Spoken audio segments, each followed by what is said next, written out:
Hey there, welcome back friends. In this video we will talk about resource based URI and we will also touch on delete and put method. So let's get started. Now friends, in our last video we have created this particular method where the path is set brand, and if we navigate to the URI, which is showroom/set brand, and hit enter, then there would be this error. And the error is not 404, rather the error is 405, method not allowed. This symbolizes that this particular annotation, post annotation, the HTTP methods definitely have an impact on the request type, right? So if we are hitting this URL, if we are accessing this URI, we must also specify the method properly, then only the specific method would be called. As a result, making use of resource-based URI is not a big deal. As a result, we may have same URI pattern for multiple methods and our target can be easily achieved. So in here, let me change the path to brands for both the methods and let me save the changes. Let me rerun this application real quick.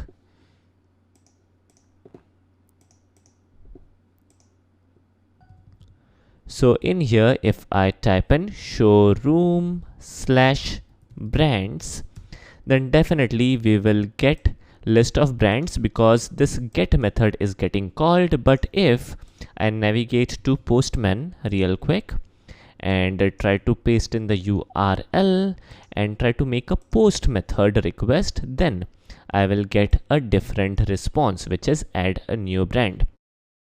Alright, now let us do one small little thing. Let me copy this particular method. Let me paste it twice. Here we go. Alright, so we have 4 methods in here. First method is handling a get request, then we are handling a post request, then we should handle a put request. So let me update the annotation. Alright, and finally the last method will handle the delete request. Alright, so now let me also add in the required packages. Alright, now there are like couple of more issues, and the issue is related to the method name. Now you can definitely give any method name, it's up to you. In here, let me give appropriate method names. So it would be like post brands, put brands, and finally delete brands. Alright, so this looks good to me. And now moving forward, we will be updating the messages as well. For put method, let me update the message as update brand info. And for delete method, let me quickly give the message as delete brand from DB. Alright, so simple messages, simple plain text messages. Alright, so now there is no issue, there is no error, which is cool. Alright, now let me quickly navigate to Postman, and in here to this particular URL, now we can perform get, post, put and delete operation. Let me perform a get operation, list of brands. Let me perform a post operation, add a new brand. Perfect. Let me perform a put operation, update brand info, and let me perform a delete operation, delete brand from DB. Perfect. So everything is working properly, but there is a issue. When we are updating a information, we must also receive the ID of the brand. Likewise, when we are deleting the information, we must receive ID of the brand. As a result, in here, in the URL, we must receive the brand ID. So it would be like brand ID.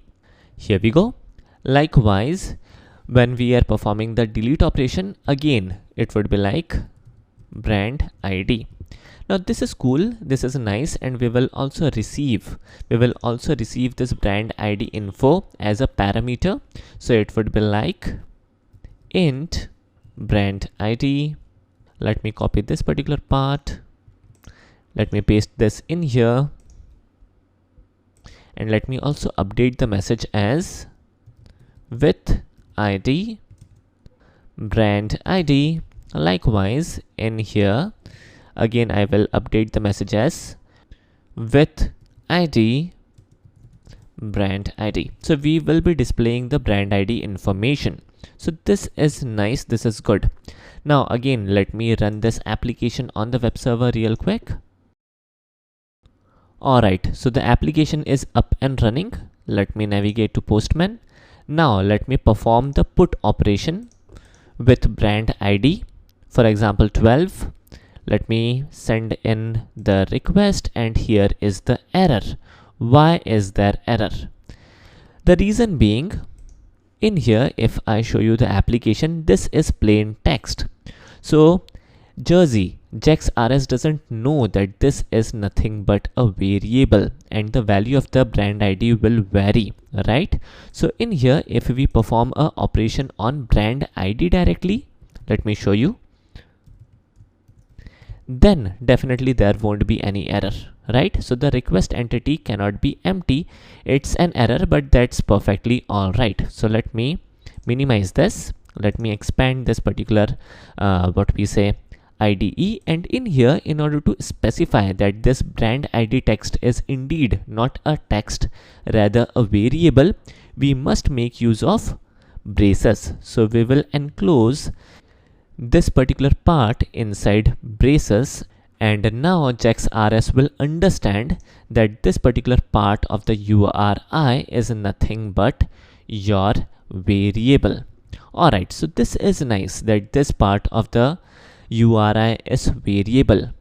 But once we have received the value from the URI, we need to associate the value with this particular variable, which is brand ID. Now, in order to associate the value, we again have a annotation, which is, let me show you, which is path param.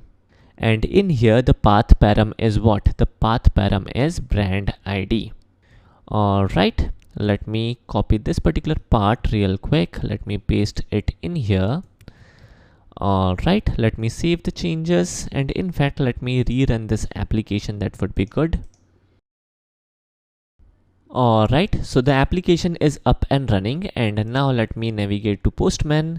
Let me perform the same operation, and alright, so we are providing a wrong URL. Let me fix the URL, and this time it should give us a proper update. Alright, so with put operation, we are getting a proper response. Let me also perform the delete operation.